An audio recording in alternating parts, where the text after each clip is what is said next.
Benarkah lonjakan anggaran penyelenggaraan balap mobil listrik atau Formula E 2020 di Jakarta tidak wajar? Apa penjelasan DPRD DKI Jakarta dalam memberikan persetujuan pemberian dana yang ternyata hanya sebagai komitmen fee penyelenggaraan, bukan termasuk dana persiapan Formula E? Untuk membahasnya telah hadir di studio anggota DPRD DKI Jakarta terpilih dari PSI, Bapak Idris Ahmad. Selamat malam, Pak Idris. Oke, dan juga telah bergabung dari luar studio Ketua Komisi E DPRD DKI Jakarta, Bapak Syahrial. Selamat malam, Pak Syahrial. Selamat malam, Mbak.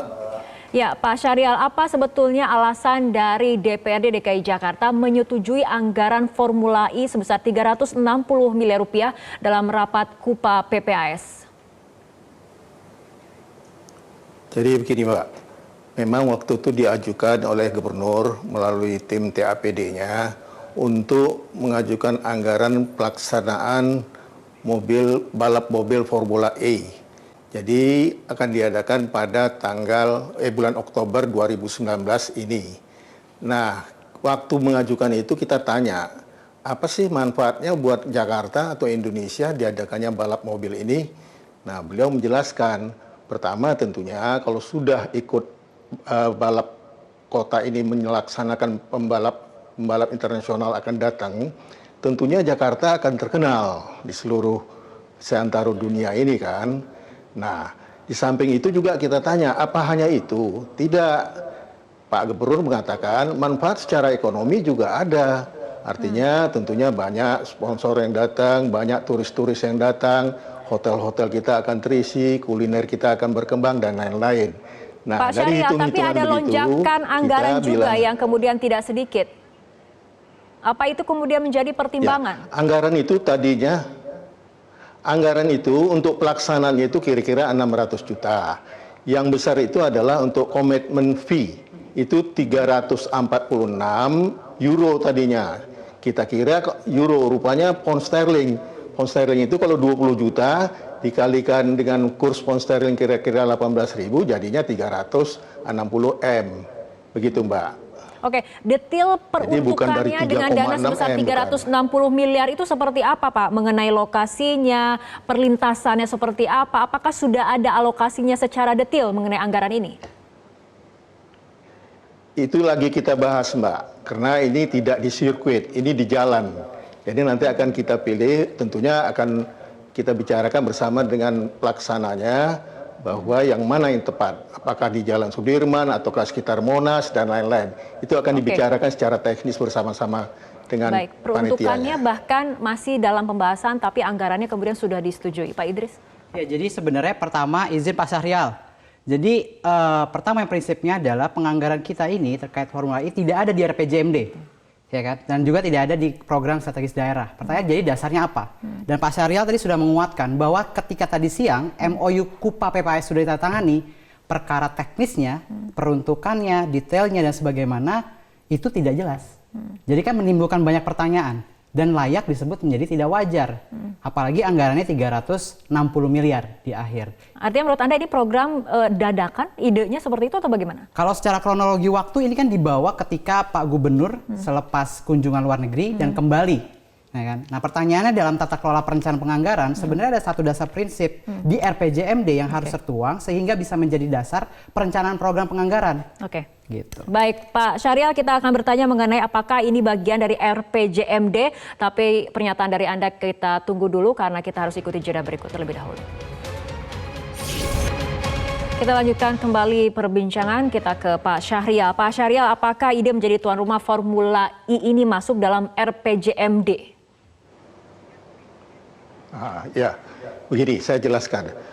Mekanisme penyusunan anggaran memang dimulai dari RPJMD, terus RKPD, terus KUA PPAS, nanti diajukan program-program.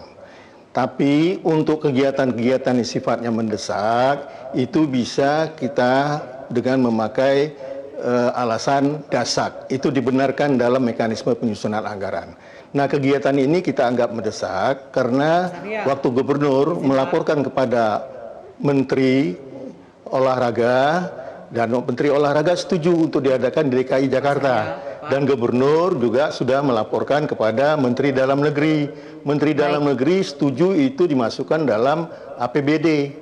Nah, jadi makanya oleh gubernur diajukanlah anggaran itu kepada DPRD dengan alasan mendesak karena waktu pelaksananya bulan Oktober 2019. Pak Idris? Ya, Mbak. Ya, jadi dasar mendesak itu apa? Jika dibilang gubernur akan punya menggerakkan roda ekonomi 1,2 triliun, sedangkan biaya untuk komitmen fee-nya saja baru 360 miliar. Jadi roda ekonomi apa yang akan diuntungkan? Dan kita juga sudah banyak dapat contoh, negara Montreal, Hong Kong, itu bahkan hampir merugi, bahkan sudah ada yang merugi terhadap pelaksanaan Formula E ini.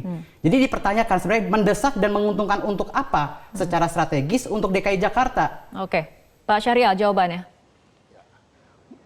Ya, mendesak dalam waktu pelaksanaan, karena Oktober pelaksanaan 2019. Jadi tidak mungkin kita masukkan lagi untuk tahun depan. Proses RPJMD nggak mungkin, jadi itu masuk kategori mendesak. Apa manfaatnya?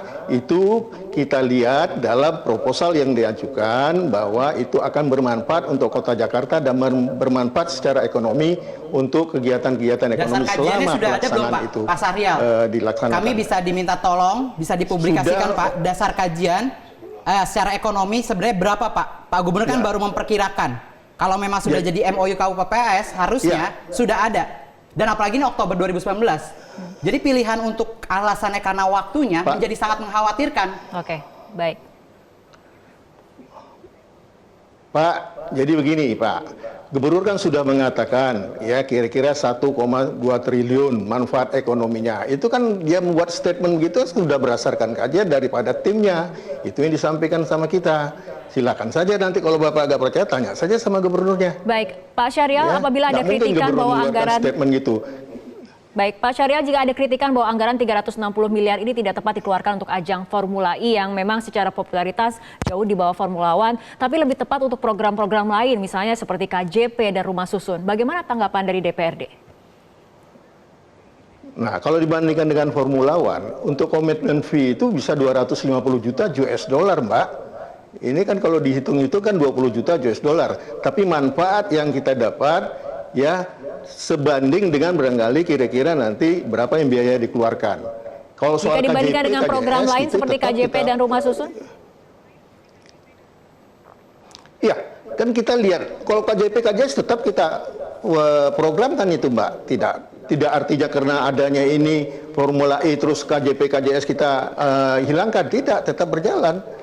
Nah ini kan satu peluang untuk gimana menggerakkan roda ekonomi dan keuntungan ekonomi bagi masyarakat selama terselenggaranya Formula E ini di Jakarta. Dan Jakarta cukup terkenal jadi terpromosi ikut dengan adanya kegiatan ini Mbak. Itulah manfaat yang kita dapat.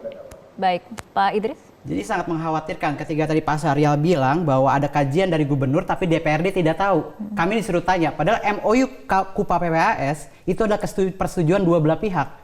Harusnya ketika DPRD menyetujui anggaran 1,2 triliun, ya kan? DPRD harus tahu dasar-dasarnya kenapa gubernur bisa bilang 1,2 triliun tersebut. Oke. Anda kan anggota DPRD terpilih yang nantinya kemudian akan mengawasi penggunaan anggaran ini. Artinya nanti akan seperti apa, Pak Idris? Ya sebenarnya pertama yang paling pada menjadi dasar prinsipnya, ada nggak sih kaitannya sama rencana strategis daerah? Apa manfaatnya? Kayak gitu. Nah ketika ada kajian-kajian itu, mari kita analisis. Gitu. Apakah benar 1,2 triliun? Karena secara benchmarking di beberapa negara kami riset, sudah ada buktinya di Montreal, di Hong Kong, itu ada potensi rugi.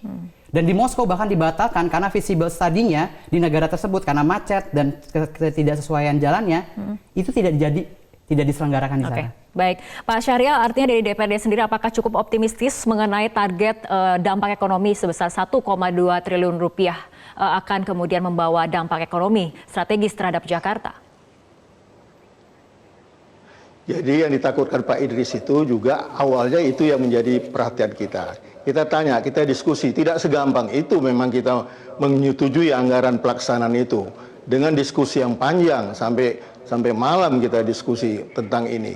Dan itu kita setelah juga beliau gubernur. KUPPS tahun ini cuma 2 hari Pak. Kalau soal bahasa 2 hari itu sampai dari pagi sampai malam Pak.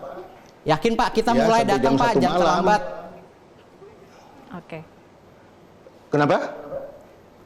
rapatnya saja mulainya terlambat, Pak. Kami tidak yakin 2 hari itu kita bisa jalan optimal karena Bapak biasanya anggota Dewan juga membahas dalam waktu 1 bulan. Ini dalam sejarah KUPA PPAS dan anggaran 2020 dibahas dari akhir waktu 2 minggu secara kilat. Oke. Baik, terakhir mungkin ke Bapak Pak Syariah. pertanyaan tadi yakin apa tidak? Saya bilang yakin. Ya, saya bilang yakin. Saya optimis itu bisa terlaksana. Oke. Baik Pak Syariah dan Bapak juga Pak bilang Idris, biasa kita lihat. terlambat. Bapak hadir nggak dalam rapat? Kan nggak ada Bapak rapat. Saya hadir, Jadi, Pak, Bapak ada di rapat belakang, dalam. Pak. Kita Oke, yang baik. rapat. Oke, baik Pak Belakang Syariah dan mana, juga Bapak? Pak Idris. Kita lihat bagaimana kemudian realisasi dari penggunaan anggaran ini, dan jika memang ada target dari dampak ekonomi, kita harapkan memang DKI Jakarta akan merasakan hal itu sesuai dengan target yang disebutkan. Baik, terima kasih Pak Syariah dan juga Pak Idris telah berbincang bersama kami dalam Prime Time News untuk malam hari ini.